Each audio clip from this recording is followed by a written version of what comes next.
Hello everyone, আসসালামু আলাইকুম। Welcome back to my channel Lutfa village cooking. আজকের পর্বে থাকছে অসম্ভব মজার একটা পাকোড়ার রেসিপি। তো পাকোড়া কিন্তু বন্ধুরা ছোট বড় সবাই খেতে কিন্তু খুবই পছন্দ করে, আর খুবই সহজ পদ্ধতিতে আজকে আমি পাকোড়া তোমাদের তৈরি করে দেখাবো। তো বন্ধুরা, এরকম মজার মজার রেসিপি দেখতে হলে অবশ্যই চ্যানেলটাকে সাবস্ক্রাইব করে রাখবে। আর ভিডিও শুরু করার আগে অবশ্যই একটা লাইক দিয়ে সম্পূর্ণ ভিডিওটা কন্টিনিউ করার রিকোয়েস্ট রইল। আর যারা অলরেডি কাজটা করে নিয়েছো তাদেরকে অসংখ্য ধন্যবাদ। তো বন্ধুরা, চলো আজকে পাকোড়াটা কিভাবে তৈরি করি তা দেখিয়ে দিই। তো পাকোড়া তৈরি করার জন্য প্রথমে যে উপকরণগুলো লাগবে তা একটা বড় বলে নিয়ে নিচ্ছি।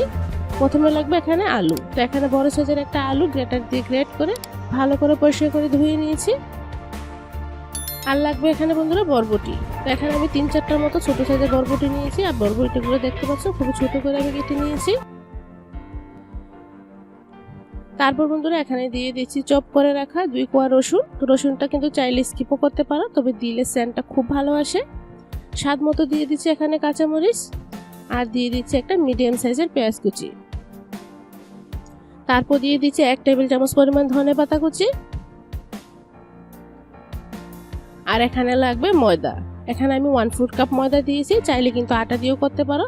তো এখানে কিন্তু কোনো রকম কর্নফ্লাওয়ার বা চালের গুঁড়া এখানে আমি অ্যাড করিনি। আর দিবে এটাকে চটপটা করার জন্য ম্যাগি স্বাদের ম্যাজিক মশলা। তো তোমাদের হাতের কাছে ম্যাজিক মশলা না থাকলে কিন্তু এরকম নুডলসের মশলা এখানে ইউজ করতে পারো। আমি কিন্তু ম্যাজিক মশলাটাই দিচ্ছি, এতে কিন্তু স্বাদটা খুব ভালো আসে। আর ম্যাজিক মশলাটা দিলে কিন্তু বাড়তি কোনো মশলা দেওয়ারও প্রয়োজন হয় না। তারপর দিয়ে দিচ্ছি স্বাদ মতো লবণ, আর সামান্য একটু দিয়ে দিচ্ছি হলুদ গুঁড়া। হলুদ গুঁড়াটা চাইলে কিন্তু স্কিপও করা যাবে, তবে দিলে দেখতে সুন্দর দেখায়। তো এখন হাতের সাহায্যে কষলে কিন্তু পাকোড়াটা জন্য ভালো করে আমি এটা মেখে নিতে হবে। তো বন্ধুরা, এভাবে কষলে কিন্তু অনেকটা পানি ওঠে। যদি তোমাদের পানির প্রয়োজন হয় তাহলে সামান্য একটু অ্যাড করতে পারো, আর যদি বেশি পানি উঠে যায় তাহলে কিন্তু অল্প পরিমাণে এখানে ময়দা অ্যাড করে নিতে পারো। আর খেয়াল রাখতে হবে ডোটা যাতে পারফেক্ট হয়। তো বন্ধুরা দেখো ডোটা কিভাবে পারফেক্ট হয় বুঝবে। এটা কিন্তু মুট করলে একটু আঠালো ভাব হবে, আর খুব সুন্দর করে কিন্তু দলা পাকিয়ে যাবে। তো দেখো আমার কিন্তু পাকোড়ার জন্য সম্পূর্ণভাবে মাখা হয়ে গেছে। এখন চুলায় প্যান বসিয়ে তেলটা বসিয়ে দিয়েছি। মিডিয়াম ফ্লেমে তেলটা গরম করে একে একে পাকোড়াগুলো দিয়ে দিচ্ছি। তো তোমরা যদি বড় সাইজের তৈরি করতে চাও তাহলে অবশ্যই বড় বড় করে দিতে পারো। তো আজকে পাকোড়াগুলো আমি মিডিয়াম সাইজের করে তৈরি করে নিচ্ছি, আর একটু এলোমেলো ভাবেই দিচ্ছি। তো বন্ধুরা, একটু এলোমেলো ভাবে দিলে কিন্তু পাকোড়াটা খুবই মুচমুচে হয়।